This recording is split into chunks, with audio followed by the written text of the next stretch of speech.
The Day of the Jackal is a British series on Sky Atlantic, also on Peacock. It's 10 episodes long, but only 6 have been released in the US, so we're talking about episode 6. You've also watched the other 5, Yep. so we get to talk about your pros and cons for the whole show as well, right? Mm-hmm. It's an espionage cat and mouse thriller. Welcome to today's episode where we discuss the most recent installments of a different series every show. Whether you're a fan of the book or the films, The Day of the Jackal, starring Eddie Redmayne and Lashana Lynch, brings a more contemporary and comprehensive look at this globe-trotting assassin who has been hired to kill who? Billionaire entrepreneur Old Dag Charles. And he is about to release some software, right? Yeah, I think like a River, the app is called River, and I think it's supposed to be like a money tracking app. That's at least what he made it sound like, I think in episode like 5 or 6. So this Jackal character, he jumps around Europe and he murders really important people. Yeah. In the book, it's the head of state because back then, the people who held the power were those in government. Nowadays, we look at Elon Musk and how much control he has of the US government. And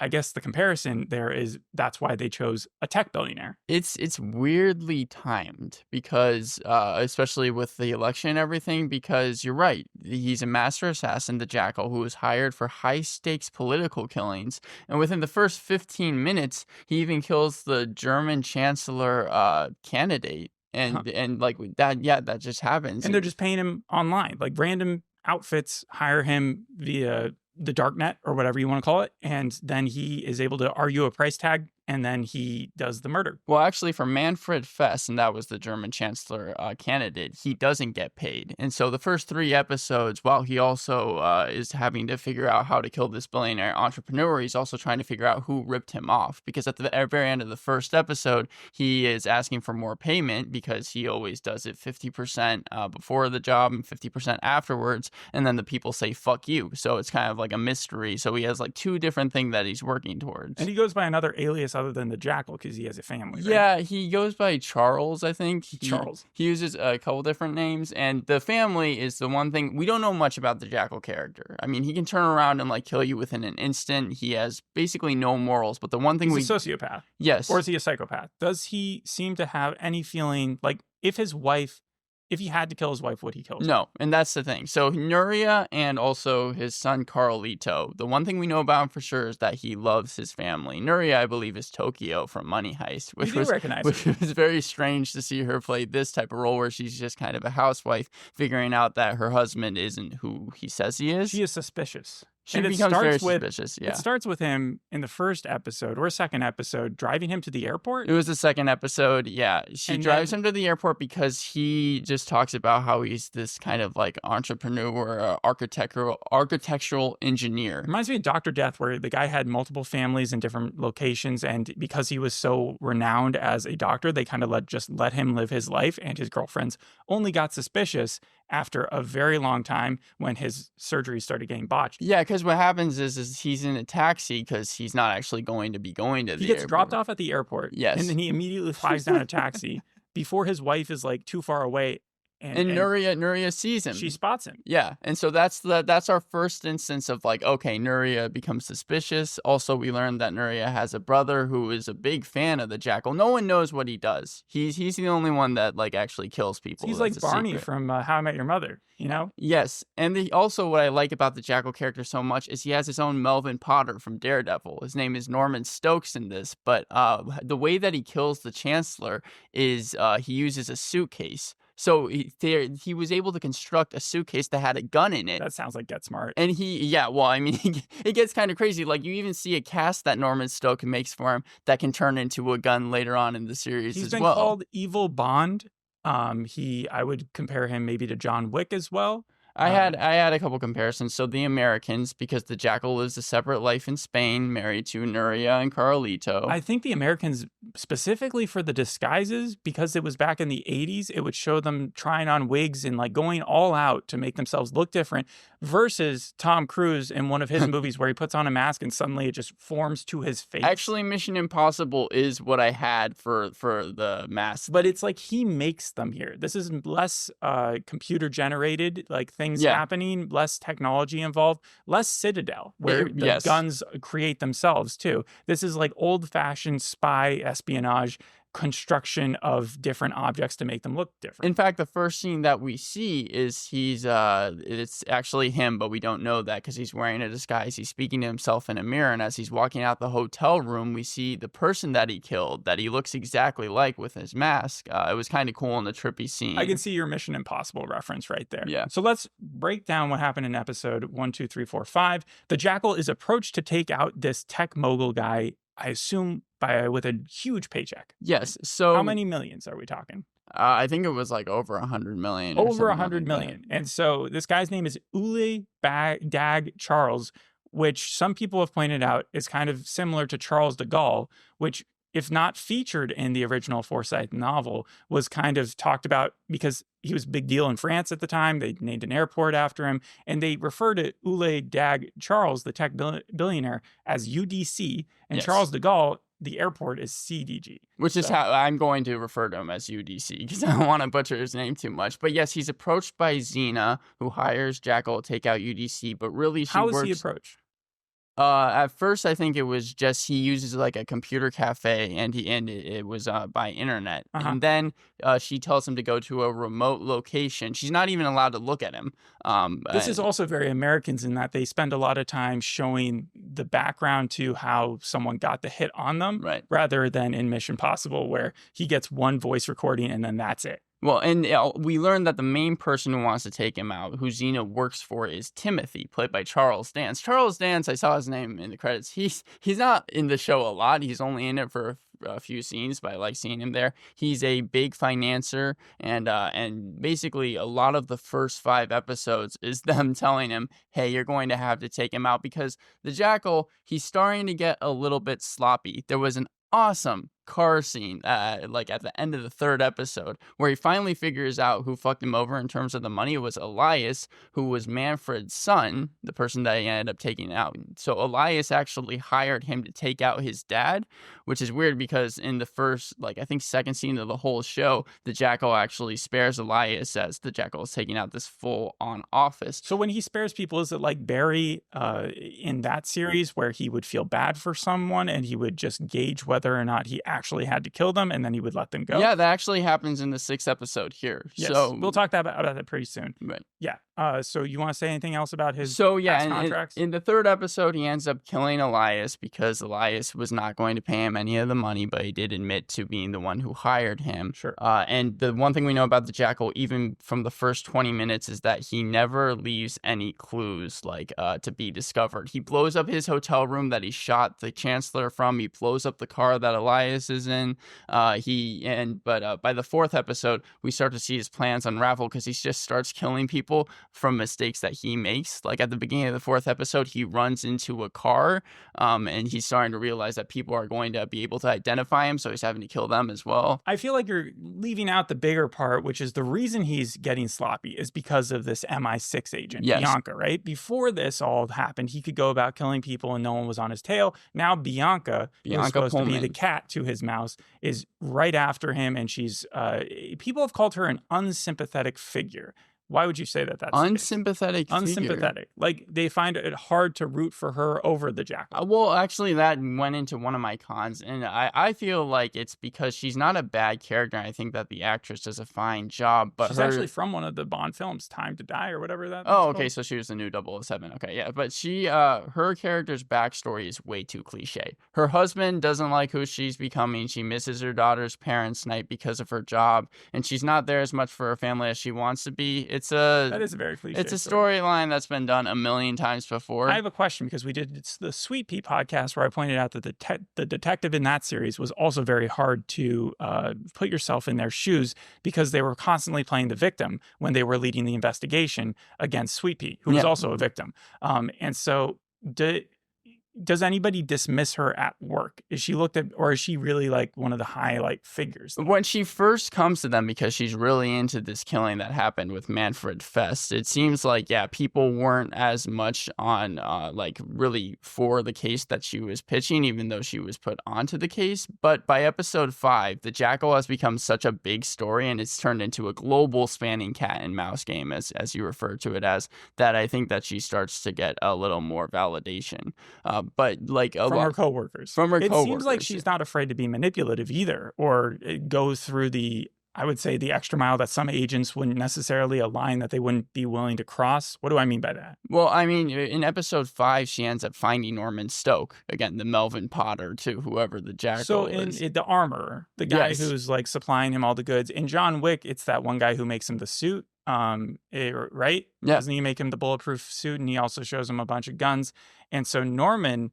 you liked his character? Was he comic relief at all? Or No. He was just someone who I thought was like, it was really cool how you were able to see how he was able to make the things turn into different guns. I would have preferred to see a little bit more of that before he ends up dying. Yeah, so the Jackal gets this new contract. He goes to Norman. Norman starts to set him up, right? And then he actually makes him the cast that he's going to use to take out So UDC. he does accomplish that, but then it's found out that Bianca, through a tip, or how does she find out? I think it was an anonymous tip. So by episode 5, I think they learned that there's like 11 locations that Norman is going to be, because Larry, who was Norman's brother, he learned that his sister-in-law, Allison, was actually working for Bianca. So not only does Allison end up dying, I think, from Larry, because he learns that she kind of betrayed him, but Larry also goes after Bianca in episode 4, and then goes after her family before she shoots him in the leg and they arrest him. A lot of names swiling around.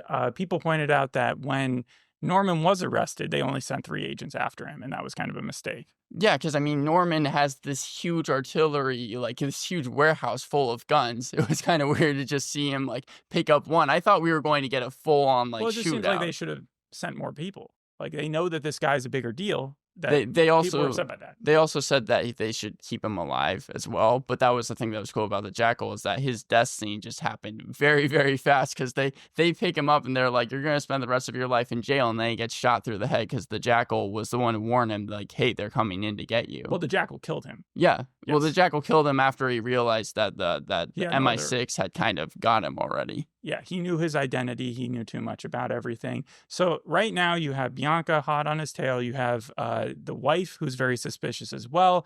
You have it's interesting because the wife. One thing I like about the Jackals, it reminds me a little bit of the film Old Boy as well, because he's always one step ahead. Even when Nuria figures out about this kind of underground basement as her secret room, I thought you're supposed to think as a viewer like, oh, she's figuring out something, but you see that actually the Jackal is looking at her through this hidden camera. Like they kind of pan out to show you that. So he's even figuring out, even though Nuria is figuring out about the secret room, he knows right away that she knows about it. So he's kind of having to manufacture lies, being like, okay, actually, I'm not doing everything legally. I'm actually someone who kind of does do a little bit of money laundering, but he still doesn't admit that he's a killer. So he comes about it clean. Like, she gets a phone call as soon as she opens the door, and he's like, hey, so I just wanted to let you know this has nothing to do with anything. No. She actually, I think it was either episode 4 or 5, visits him in Paris, and then that's when he's like, actually, I'm a troubleshooter, is what he refers to himself as, but he's not letting go that he's an assassin. So Norman is dead, and they get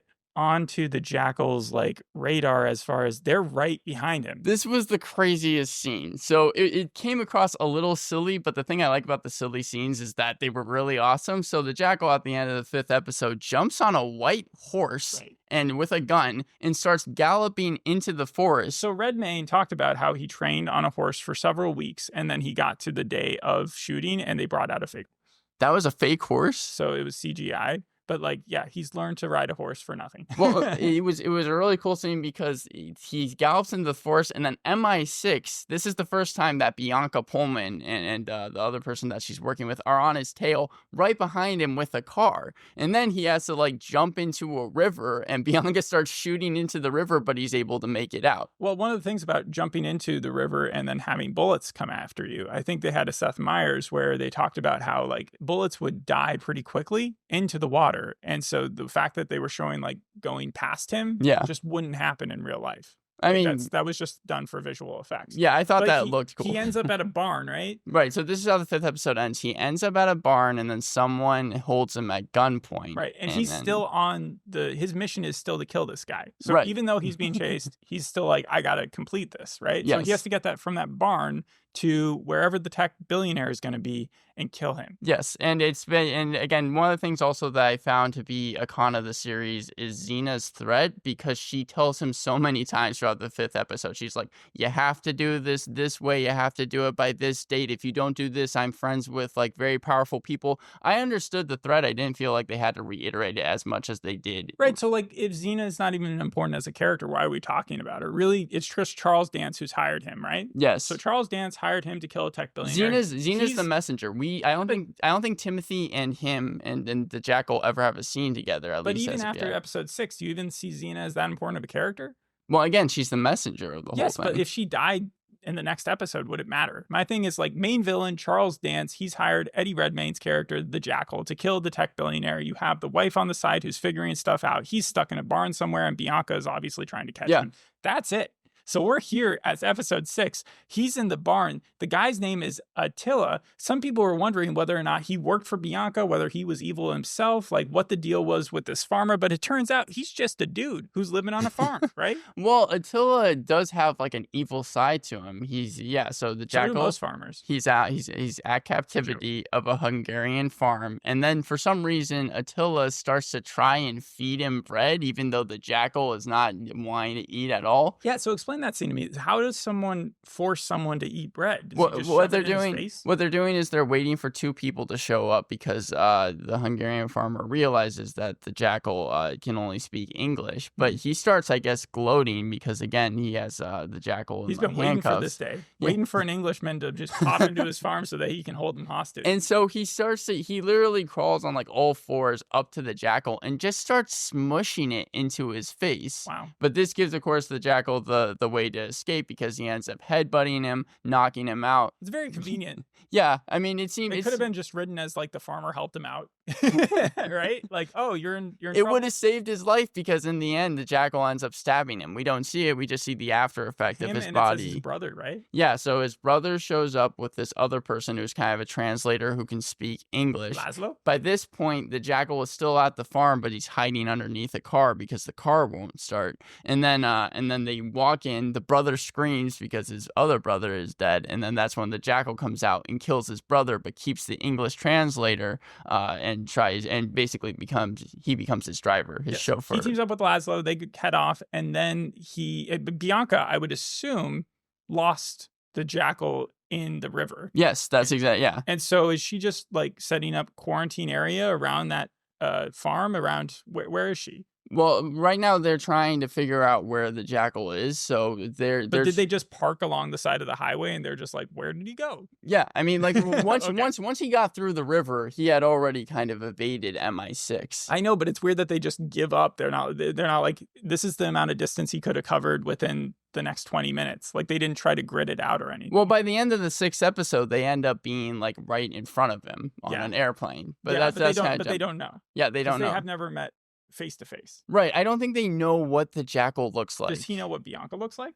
I think he does, yeah. You would think he would. Because people, when they walk out of the car in the 5th episode, I think that he was told what she looks like and he recognizes her. So him and Laszlo are on a road trip together. He pulls out his phone and calls Nuria. He calls Nuria and he basically tells her, and this is when it kind of becomes clear to Nuria that maybe he's still been lying about how much danger he's in, because he tells her, look, there's a chance that I don't end up coming home, and I just wanted to hear your voice again. And where is she when this happens? Because Nuria, I think, is in Spain. I think she's at... Well, I thought that she was with her mom. Yeah, she was with her mom in a building. And I think they were doing something to do with divorce lawyers or something. Like, they're literally in the process of trying to put this guy out of the family. And right as the lawyer is talking about that, and I think right as they're about to sign papers, Nuria ends up being like, where are you? And then he tells her, and then she's like, you know what? I'm coming after you. Like, I'm going to meet up with you. Yeah, so she still loves him. They end up hooking up like some point later in the season. Like, where does Laszlo go?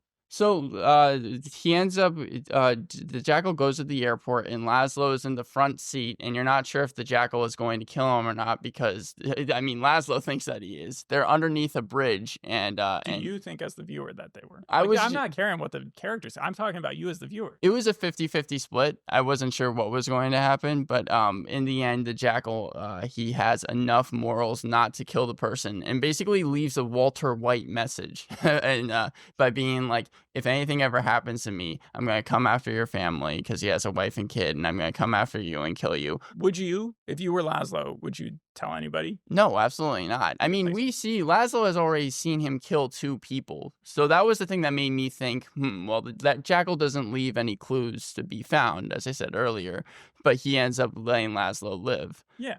So, and they end up going to this airport, and the Jackal, I think he ends up flying. I forgot where he flew to this episode, but he's at this hotel, and So that's a flight to Talon. Talon is at the very end of it. Oh. Maybe he still stays there. But the point is that Nuria, he ends up finding him at this hotel. She has bought things that he needs. Like she's bought a full-on disguise. Yes. Yeah, so we're able to see how he actually Did does she buy it. a wheelchair? Oh, wait, what? Isn't that what he is? He's a wheelchaired man? Yeah, because again, Did she buy it, though? I don't Because think those so. are expensive. I think what happened was he dresses as an old man. He's using the cast that can turn into a gun at any moment, and then he's at the airport, and this flight attendant or someone nearby is helping him. And then so it's one of the airport wheelchairs, right? And then he's put on a plane. Now, when they do that, I feel like it causes extra attention though, because if you ever been behind someone in security who's going through with a wheelchair, at least in the U.S., they do make them stand up if they can and walk through the sensors. Well, that was the interesting thing because even Norman Stokes said in episode 5 when he was showing him the cast, he's like, yes, this will obviously put off the alarm bells because this is metal and it's a gun. But considering the fact that you're injured, they're not going to make you do anything like that. The other thing I'd be concerned with is that Bianca already knows that he dressed up as an old man in the first episode. Yes. Well, no, because they didn't connect that murder to him. No, because what happens, what you're talking about is right before he killed the Chancellor, and it was the scene that led into the intro. He goes to this big building that But MI6 does know that he knows how to dress up as different. Yes, he knows how to get out of there. So they wouldn't be like red flagged about like any suspicious old. They were scouting him throughout the entire airport because Bianca is with her partner at the airport and they're trying to find him, but they don't connect that like he's the old man, and so he gets on to Talon. He's not finding any MI6 agents there. He thinks he's in the clear. And then at the very last second, Bianca gets a phone call because they were going to be going someplace else. They're like, we just got an anonymous tip. He's going to be going to Talon. Was it Laszlo? No, I don't think it wasn't so. Laszlo. And then they're like, so you have to get on. And then we even are able to see, even though Eddie Redmayne is in full-on disguise, when he sees MI6 get onto the plane, he's obviously very worried. So do you think the next episode is going to be fully on the plane? I don't think so. I don't think so. This does pace itself more than like, despite the title being called The Day of the Jackal, it sounds like it goes more than one day. Yes, obviously. Well, the movie, I think, only went a day. The book, I believe, only went a day. It's been compared to 24, not the series, but just the idea that Kiefer Sutherland even played the Jackal in the 1990s version with Richard Gere. So even though it's called The Day of the Jackal, it's not one day. Well, I mean, that's my point. over here, he's killed like so many people, dozens of people throughout the timeline that he's at least. And he's also like he's done some Daenerys dragon work, if that's all. Yeah, so I mean, like we're talking, he's made it to like Budapest, Germany, Paris, and Spain, and I don't know if that's where they shot it. Yeah, so many different places. Second series in a row that's been shot in Budapest. Because Dune was also shot in Budapest. Okay, so they probably did shoot on location there because I'm telling you they did. Yeah. Yeah, Bianca worked there. So but like the last thing you didn't talk about was the actual tech billionaire. Like, what was he doing all day? So the tech billionaire, every single time we've seen him, he's really snooty. Yes. They even put up a big glass thing around him because they've gotten reports that he's going to try and kill him. Oh, one thing I did not mention. Like the Pope or, yeah. Yeah, one thing I did not mention is that the Jackal actually, so he makes it to Talon. He goes to an Airbnb. So this is past the flight. Yeah, this is past the flight. So we're definitely not spending any more time in the flight. Yeah, no. So, and then the cops go up to the Airbnb. They start knocking on his door and questioning him about a nearby burglary. He realizes that since the cops have seen his face, that like apartment is burned. He's not able to go there again. And then Rasmussen, he was someone that we met in the 4th episode as the Jackal was kind of scouting out where he was going to put out this assassination on UDG. Okay. He ends up having a drink with him. He seduces him. That was something I was not too happy about because it was so obvious where it was going. Oh, too obvious. He's going to be screwing over Rasmus in some place. But yes, they end up sleeping together, and he has a place to sleep for the night. That kind of reminds me a little bit of what was the Ripley series, right? Yeah. Doesn't he sort of like try to seduce his closest people and use that for his own advantage? It was a very strange scene in like the 4th episode or 5th episode when he goes to this concert because they end up bonding, but I felt like it didn't make a lot of a lot of sense as to why we were spending so much time with him. But you're saying Rasmus is from the book.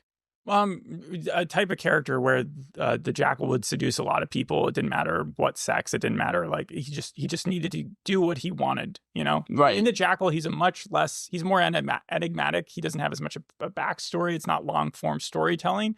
So the differences are, I don't believe that Bianca's like one character. I think that's like it's a group that's tailing him, as well as again, it only went through one day, and he doesn't have a wife or kid or any of that. Oh, His he doesn't. Whole family. Okay, style. so they probably gave him that to be more sympathetic or to again make him have more morals. I felt He's been like called casually ruthless. where the show is going, it feels like they're gonna have to find Nuria and maybe his child and try to like track him out or pull him out that way.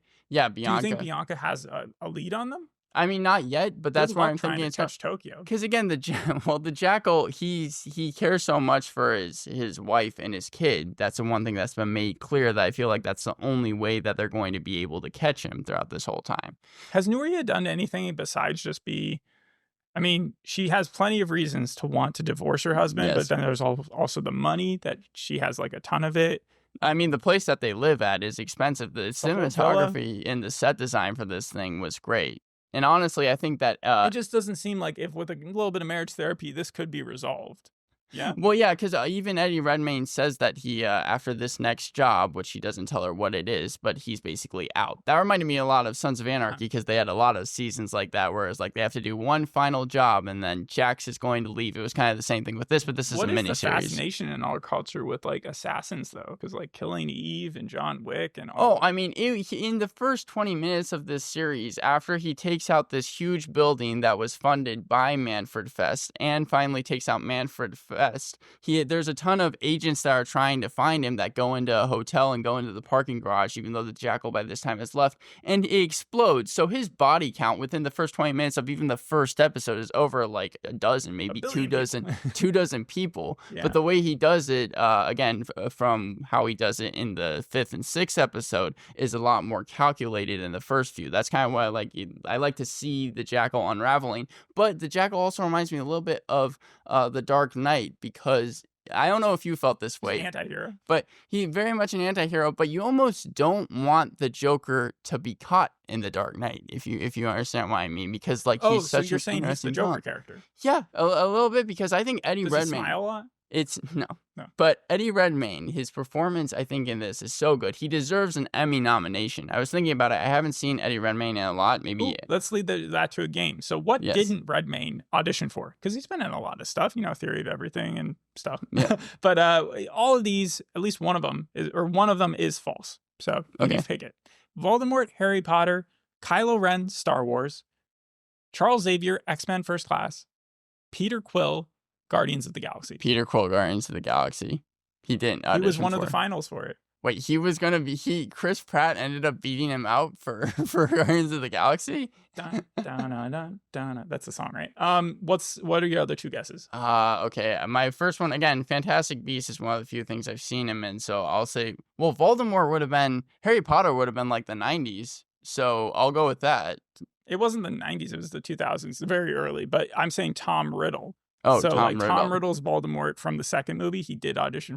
Okay, and then the other two were Kylo Ren and Charles Xavier. Kylo Ren.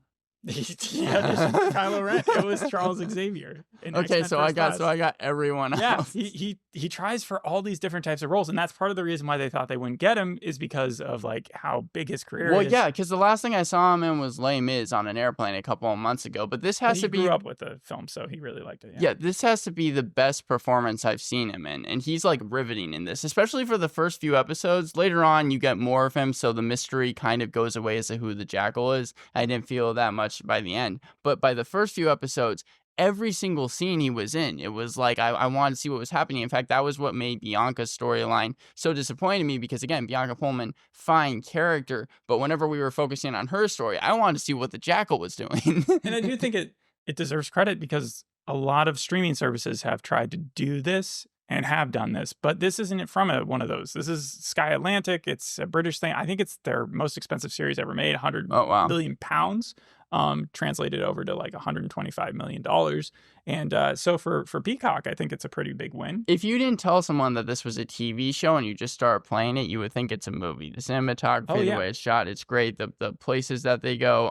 Again, I really like. We didn't talk about who directed or wrote this episode, specifically the 6th one. That was directed by Paul Wilmshurt, who also directed one of the Doctor Who Christmas specials back in the day, did The Last Kingdom. A lot of people from The Last Kingdom are in this show, but I found it particularly interesting who wrote the episode, Charles Cumming, because of the pedigree this guy has behind him, where Forsyth wrote and Forsyth's still alive, wrote the book in 71. He's written a lot of spy thrillers and stuff over his years.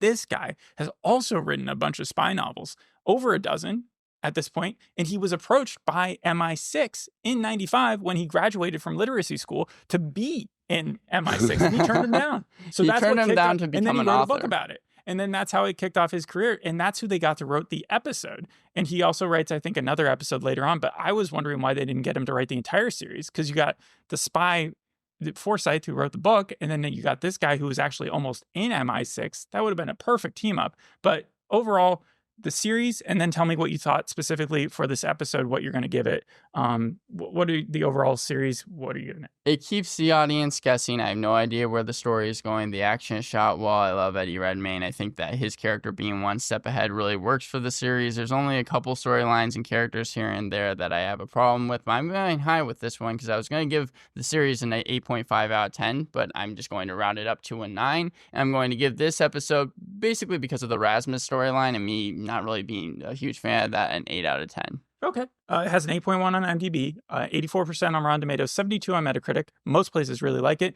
It doesn't really have any super negative reviews. However, Rolling Stone's Hollywood Reporter, IndieWire, and AV Club, that's 4 out of like 100 different reviews, said it sort of gilds the lily, where it's like, this is already a good premise, it's already good stuff, but they kind of go over. They maybe too many episodes, maybe too much going on. There's a lot that they throw at the screen, sometimes too much. But I also liked the cat and mouse thing that was taken more seriously. I compared it also to Beef, but Beef obviously was way more comedic. This was one of those things where I just like how it was global spanning. So it's like they literally are going to so many different places around the world trying to catch the Jackal. When you have the Earth at your disposal, I guess for your story, it works out really well. It can work out well in that sense, but sometimes what was the terminal list? When you have the world searching for that one guy, it can also get a little boring, right? Yeah. So that would be the alternative. But I think the Jackal, since he goes after such high stake political people and people that are like so high in standing, I guess, in this world, it really makes the stakes higher. Don't you remember in Terminal List, like later on, he literally went up in the middle of the state capitol or something and shot a guy right in the middle? That was episode 5. That's a pretty big deal. Like that was no like millionaire. That was probably a billionaire. But comparing the Terminal List main character, I forgot his name, to the Jackal here, especially when you see the way that the Jackal was able to like kind of cover his tracks, I think the Jackal's smarter. There's similarities, differences. I think they both have a military background. Yeah, we do see flashes of that in some episodes. And I think that that's even one of the things that leads the Jackal to not shooting Laszlo in the car, because he I think has some nightmares about some of the things that he did when he was in the war. Going on. Yeah, that's definitely, I don't think, in the books. So again, 8.1 on IMDb. People really like it. Bianca's gotten a little bit of hate online, but I think that like as the story shores up, do you think he's going to end up being able to assassinate this dude or not? Probably not. No. Probably not. But again, I don't know. I haven't read the books or seen any iteration of it. I feel bad about like, okay, so it's not really a spoiler, but it has been renewed for a season 2. And this has been, I thought it was a miniseries. I even said that earlier. No, it's not a miniseries. It's 10 episodes. 10 episodes would be a normal series, but yeah, it's not capped at one season. And then take that for what you will. I will end with 2 last facts. It's about the movie from the 70s, I think 73. Director Fred Zinnemann wanted the Jackal to be played by someone anonymous and indistinct, so he cast the relatively unknown Edward Fox. He later admitted that this may have led the film to its lack of success in the theaters. So maybe going with Redmayne was a good idea. And then this movie features no soundtrack after the first 5 minutes, other than the diegetic background music and marching band, street musicians, radios. I found that really interesting as far as like directorial idea. Did they apply that at all here? Or Is there like constant soundtrack? I think it's constant soundtrack, I believe. Yeah. All right. Well, thanks for listening. We'll see you in the next episode. Hope you enjoyed this one. Bye. Bye.